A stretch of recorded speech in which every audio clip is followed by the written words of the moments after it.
Good on you, cousin. You've found the Gorgon Posse podcast of Medusa Rising, world-building women. I am Esmée Streachailt, founder and editor of this joint, where the team and I have huge ambitions. So we create and publish slowly and thoughtfully. We seek to deepen support and coalition among feminists globally and to publish new writing and art by women everywhere on Gaia's thrumming earth. To share your work, or to tell us about a great feminist organization you know of, or to subscribe to our newsletter, click on over to medusarising.org. Tend to yourselves, stay witchy, and be good to each other. Hi. This episode features Therese Doherty reading her first part of Asymmetrical Reworlding, The Pilgrim's Path Beyond the Mountains of Dualism. I am very excited to bring this essay in all 5 of its parts to you. I think you will find it nourishing and challenging at the same time. Here we go. This is Theresa. Asymmetrical Reworlding Part 1. The Pilgrim's Path Beyond the Mountains of Dualism. Instead of closing in on rigidly formed conclusions, we need to remain open to possibility and all that we do not know. There is an expansiveness of thought that I love to pursue because it puts me in touch with what is and what may be, and it gently insists that what I long for is right, while remaining wide and uncertain. Though understandably, uncertainty can be frightening. As eco-philosopher David Abram says, quote, "We cannot abide our vulnerability, our utter dependence on a world that can eat us. Modern humanity is crippled by a fear of its own animality and of the animate earth that sustains us." End quote. All of us are dependent upon the natural world and upon women. Yet in their arrogant denial of this dependence, and out of a desire to control nature, men dominate women. And some women evidently think that is the way things should be. As someone who has been anti-civilization for a good while now, perhaps even much of my life, I am frustrated when I hear commentators talking about how we must avert the collapse of Western civilization or the disintegration of society. Because as traumatic as it will be, it is a necessary step in the right direction. Cultural and ecological collapse are occurring now, and many people have already lived or are currently living through the end of their world. The rise of the right, authoritarian governments, and fascism is also of concern, as they will both accelerate and worsen the effects of these twin collapses. We've created hell on earth. If we can sow the right values and cultural seeds now, perhaps we can avoid the worst of what is to come, though I don't believe that our survival as a species is fully in our control, because from evolution's point of view, humans have never been the point. All is process. We need to ride the wave of what is coming and see what far evolutionary shore we're eventually cast upon. This will likely occur over many generations, and I'm impatient about this, but I guess like everyone else, I'll just have to wait and see what happens. In the meantime, we do whatever we can to create change. It sounds pessimistic, I know, but to me there's a wild uncertainty in all of this which I find reassuring. What will be, Gaia willing. But it stands to reason that in this climate of change and collapse, many people are now clinging to notions of tradition and myths of the way things supposedly were or are supposed to be to assuage their fears about an uncertain future. In this series, which will be shared over the next 5 weeks, I'm going to take you on a journey that refutes the backward, nonsensical arguments of so-called post-feminists, who are trying to bring back biologically essentialist gender roles. In doing so, I will examine the trap of metaphysical dualism and how it relates to gender, explore the flowing dance of difference and relationship, argue for the necessity of an end to male domination and the re-emergence of matriarchy as an egalitarian social system based on care, and start to ponder improved stories about who we are as humans that can overcome our gendered indoctrination and disembodiment. Finally, I'll end with some seeds to sow to help grow a new conception of human culture, a reworlding based on a metaphysics of asymmetry, inspired by Ian McGilchrist's groundbreaking philosophical work. This will utilize the inyo symbol, the Japanese version of the yin-yang, in which the feminine, as the human, contains within it both the feminine and the masculine. At long last, everyone will be enfolded back into the arms of the goddess who is evolution. I read this piece about something called post-feminism in 2024, and while superficially I agreed with much of it, mistakenly assuming, in part because it quotes Luce Irigaray and Ellen Sixu, that it was some kind of revival of radical feminist principles, my bad, there were some niggling issues. What, for instance, is the masculine core that some women apparently have? Is this a nod to transgenderism or just plain old sexism?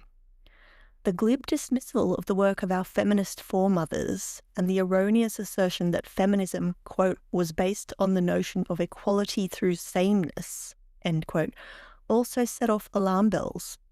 There was something rotten lurking under the surface here that I wasn't yet sure of. As the months went on and I saw yet more perplexing content, I began to think more deeply about what it all meant. Feminists, apparently, quote, don't want to slay the patriarchy, they want access to it, end quote.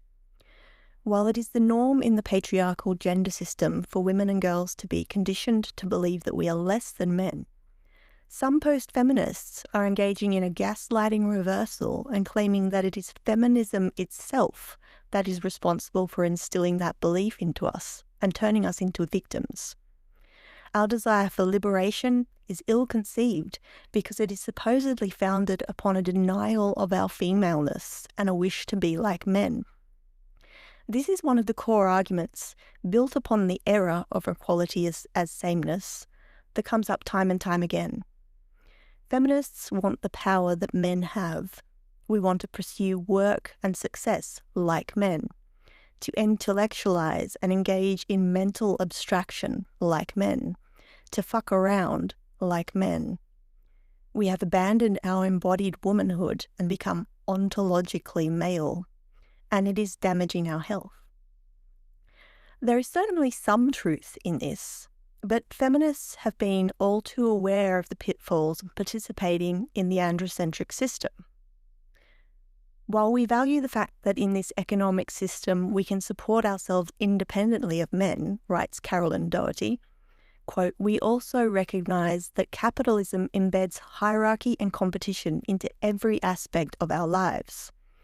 Our level of comfort with this structure often depends on how successful we are within it, and achieving equality with men in this individualised, competitive, alienated, misogynist and destructive economy is ultimately neither healthy nor desirable. End quote. I don't think women are trying to be male. We're trying to survive and be fully human in a world created by and for men. Does that require self-betrayal? Yes, often, and many women grapple with that conundrum. But that's the nature of patriarchy, which harms everyone. If it was up to feminists, we would have dismantled the capitalist system long ago and replaced it with something more humane and sustainable. Yet this is the situation we find ourselves in. We have to work with what is, even if that means making some inescapable concessions for the time being. Though the reversals continue when we're told that, quote, the male domain of thought and action was upheld to the level of the gods, while the female domain of the body and being, of birth, the ability to bring up the waters of life from below, was unconsciously held as less than. Under the new freedoms of feminism, the symbol of the phallus, the spear, the line of progress still reigned, while the yoni, the womb gestating in quiet darkness, was held with silent contempt. End quote. Yet this is not only untrue. Many feminists have explored the realities of female embodiment and being, sexuality, the wonders of pregnancy, birth and motherhood, and the resurrection of a feminine symbolic, not to mention everything about the male domain and the phallic symbolic that is dysfunctional and damaging. It also reveals the heart of the problem as a fundamental misunderstanding about what feminism really is. And your liberal feminist gender studies class will not teach you that. Mary Daly pointed out that the male-defined labels, thought, and action are decoys, quote, which distract from the reality both of deep knowing and of external action. There is no authentic separation possible, end quote. Everything is embodied and whole. It's not that feminism is a perfect movement that has never taken a wrong turn. But what is being described by the post-feminists sounds more like liberal, capitalist, sex-positive feminism than anything that I would describe as feminism at all. In fact, the quote above sounds like it could be a critique of civilization and the myth of progress, so that specific line of thinking is misplaced and could have been used to look more deeply into the predicament we find ourselves in as humans, not only as women. While liberal feminism has a reformist position, wanting to tweak the system in order to enable women to participate more fully in society, which admittedly does produce some benefits, the radical materialist feminist position is revolutionary, aiming to dismantle the system and recreate it on totally different lines. My position is that liberal feminism, which takes the current system as a given and does not critique the conditions under which we live, but rather endorses the sex industry and harmful forms of sexual behaviour, is not feminism at all.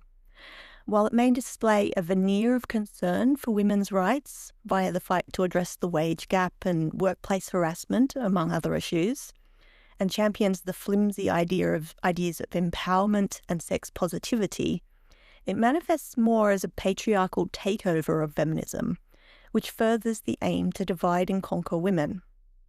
An essentially male-endorsed movement, liberal feminism has a particularly loud voice, and it drowns out the real, radical, revolutionary feminism that threatens the mainstream world, keeping women from hearing the voices they desperately need to hear. I've noticed that many women today either find it difficult to call themselves feminists because of how misunderstood the word is, or are turning away from the concept altogether. So it would seem that the patriarchal post-feminist strategy is succeeding. What better way to turn women against their own kind than to tell them that the movement that is meant to work for their liberation is actually harmful, and rebranding patriarchy as the key to their liberation? There are certainly some valid arguments presented by post-feminists about how the mainstream world does not suit the rhythms of women's lives. But what especially irks me is the conspicuous lack of criticism of the patriarchal world itself. Women should not behave like men, yet an acknowledgement of the obvious fact that men also should not behave like men is absent. Quote, "Women cannot submit to the same rhythms as men," said Irigaray, but with the crucial additional assertion that, quote, "men's rhythms should not be seen as the norm," end quote. Indeed, Riane Eisler says that recognizing the value and integrity of women's natural cycles goes along with a much-needed shift in attitudes toward nature and the human body, a shift through which the dominator obsession with male superiority and control over both women and nature could finally be left behind, end quote.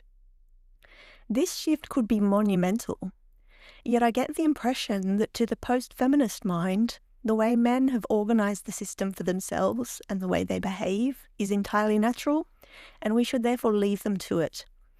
We need only use our feminine wiles to activate the allegedly inborn masculine instinct to love and protect the feminine, and presumably all will be as it should be. The phallic system/symbolic, which does harm to the earth and to men too, is only really problematic when applied to women. Thus it is women who must change, who must withdraw from the public realm of visibility and achievement and retreat back into the private domestic realm, which is portrayed as being where our natural power lies. But this public/private masculine/feminine split fragments experience, as I will discuss below. Post-feminists also hype up personal responsibility. If we refuse to be victims, voila, we are not. Yet being the walking wounded of patriarchal civilization, which is a truth we should all admit to, as well as being strong and full of potential within its maddening bounds, are not mutually exclusive. We're both/and. While taking responsibility for ourselves is important and very much a part of radical feminist practice, it's actually a deep element of consciousness raising. We need to remember that inner, individual solutions are only one part of the picture. The personal is political and the political is personal. There is also an external, material world out there that man has created. And though its cultural layers are comparatively recent and quite shallow on the long human scale, they do exert a lot of force. Feminists have been trying to dig through those layers to get back to the matriarchal source for a long time, and it's not their fault that their work has been stymied at every opportunity. We need to be especially careful not to fall into the trap of perpetuating that popular patriarchal pastime of blaming everything on feminism. I often think of something that Susan Griffin wrote, quote, "A rebellion ultimately imitates that which it rebels against until the rebel comes to understand himself," end quote. She was talking about the mentality of the pornographic mind, but I feel that phrase applies to many other things. When we are repulsed by an idea, an ideology, we can react and find ourselves in an opposing stance that has its own deep flaws. This characterizes the backlash against feminism that has spawned liberal feminism and transgenderism, amongst other inhumanities. And it now also characterizes the reactionary rejection of feminism in favor of women's liberation via marriage, the nuclear family, and regressive notions of feminine and masculine essences. While post-feminists will argue that it is not about any kind of harmful domination/submission dynamic between men and women, and that we're just not understanding the nuance, that is not borne out by the blunt language that they use. Quote, "To reject hierarchy in relationships is to reject the design of nature," unquote.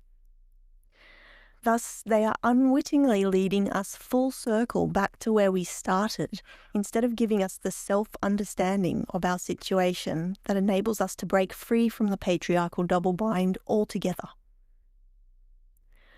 My long pondering has led to this pilgrim's path of response to all of that post-feminist absurdity. I was, I'm sad to say, a latecomer to reading the radical notion, so it wasn't until I read Jane Clare Jones's review of Mary Harrington's Feminism Against Progress that everything finally began to make sense.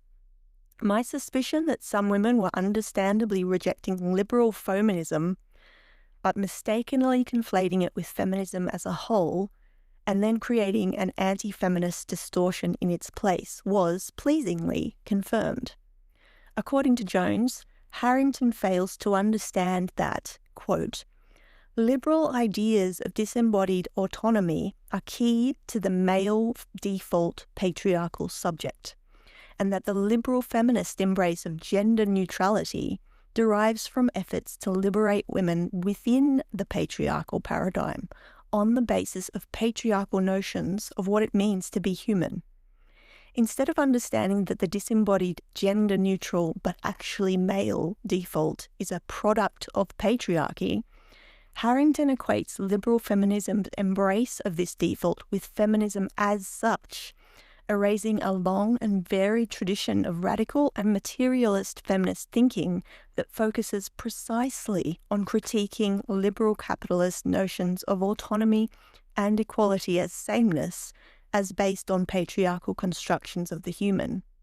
This then allows Harrington to indict feminism rather than patriarchy for the cultural malaise created by capitalist atomization, and paves the way for her avowedly reactionary retreat to the patriarchal family as an antidote to a public sphere governed by allegedly feminist ideals of capitalist liberal autonomy."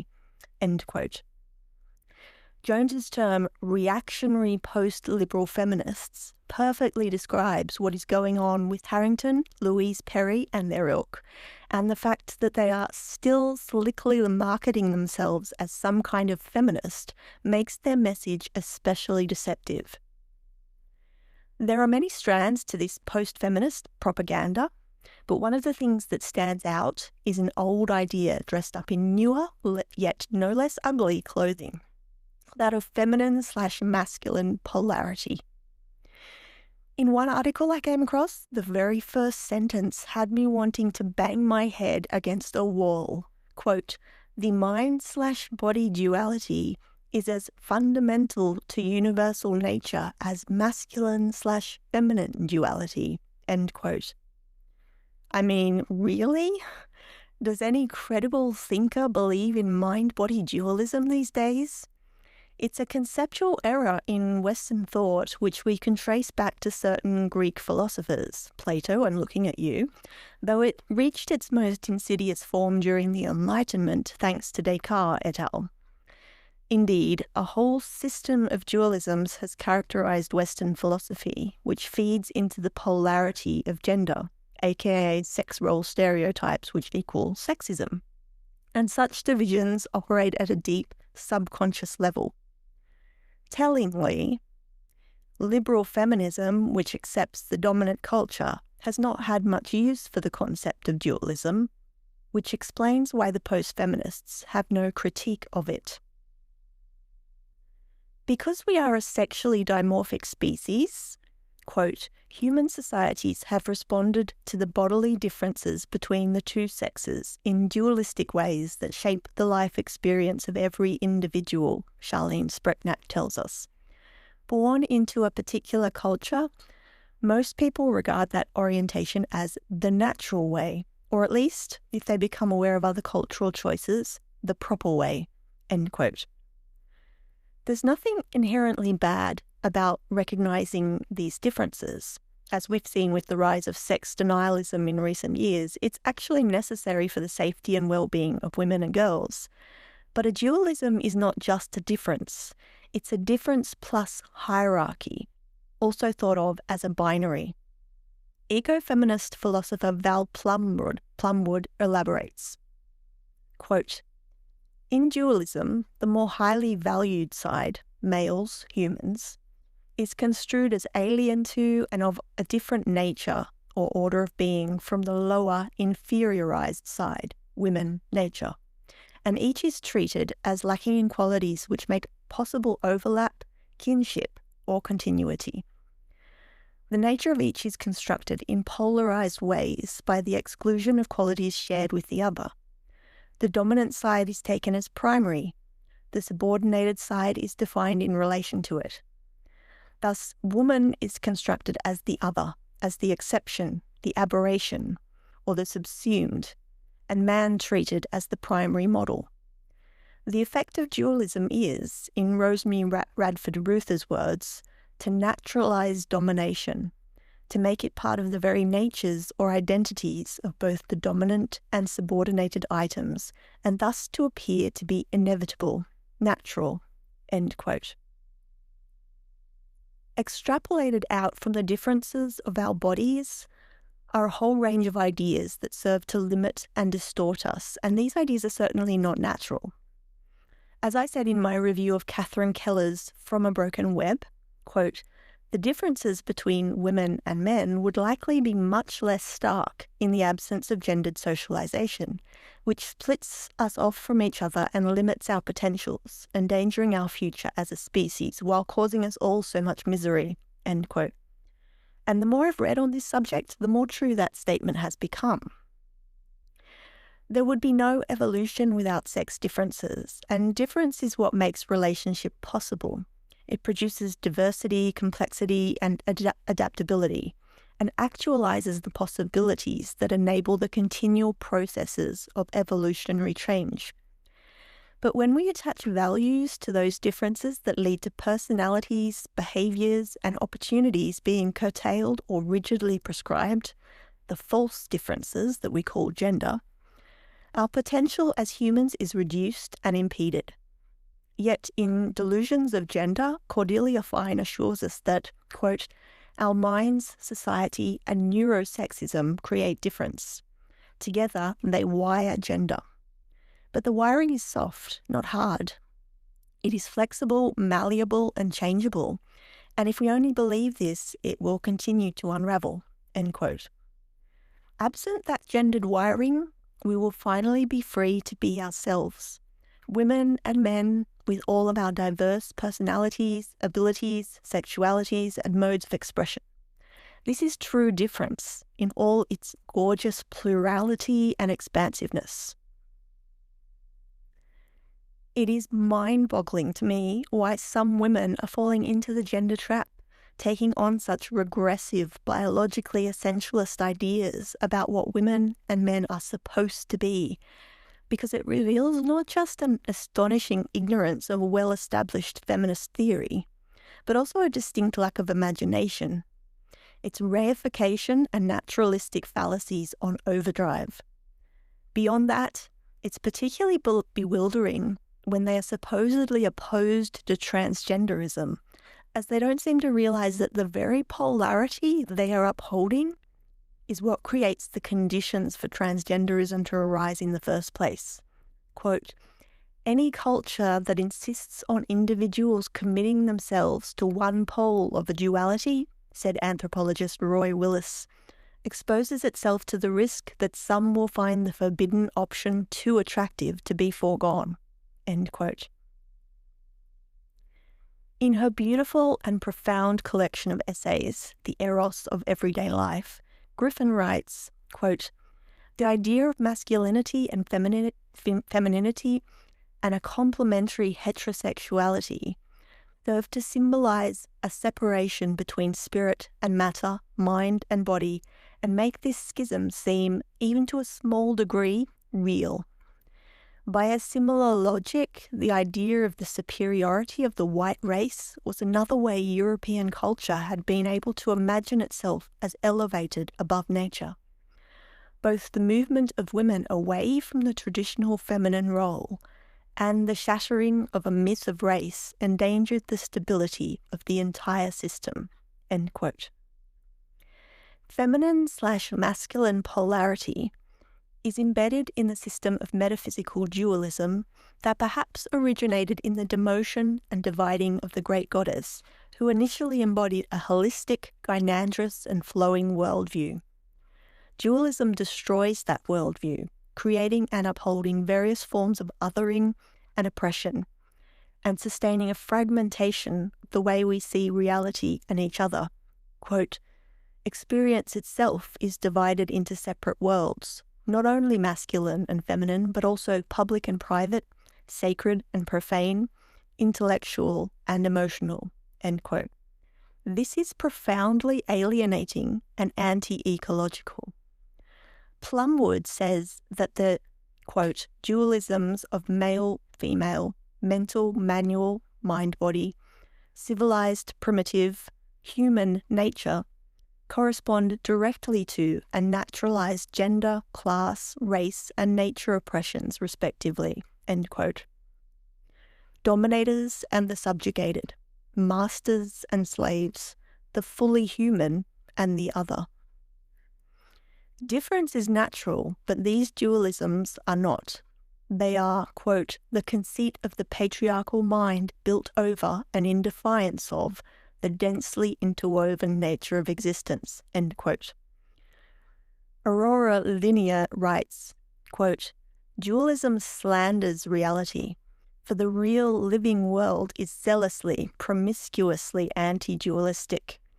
The boundaries between one body and another, between my body and the dirt, between the soil and the roiling sea of the air are not the hard, straight-edged lines man draws with such exacting precision, but more misted, end quote.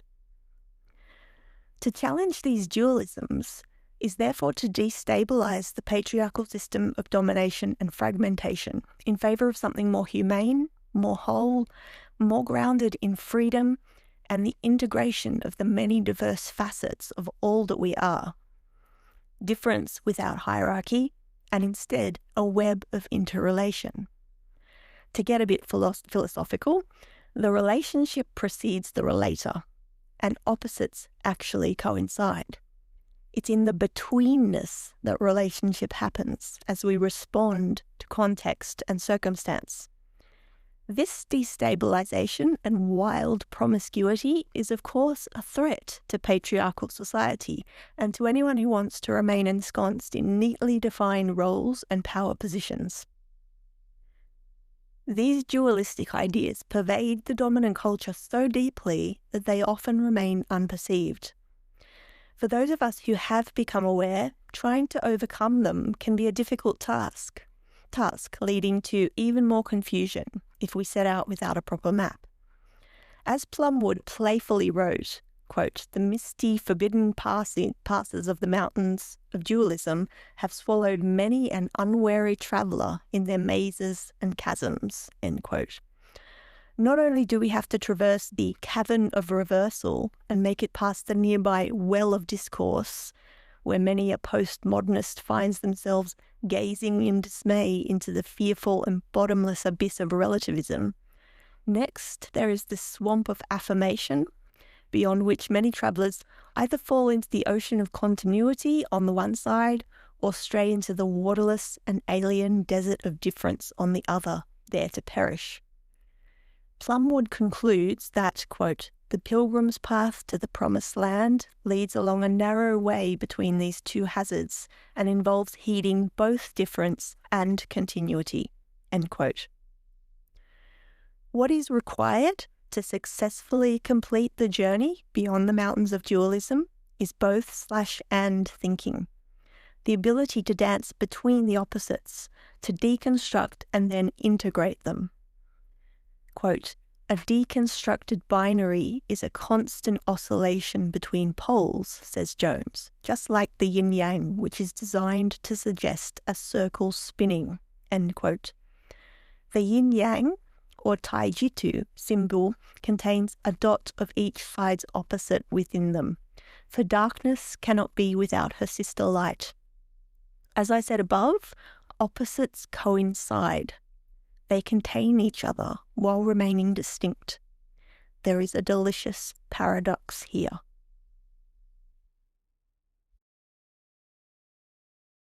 Thank you, cousins, for the gift of your attention. We know your life energy is precious, and so is ours. We make this podcast for free, so you can pay us by telling your feminist friends about it. Like it, share it, recommend this RadMat Fem conversation everywhere that you're listening to us. Because manipulating the algorithm is a postmodern form of magic, and we need to make that system feminist. Tend to yourselves, stay witchy, and build worlds for women over at medusarising.org. I'll see you soon.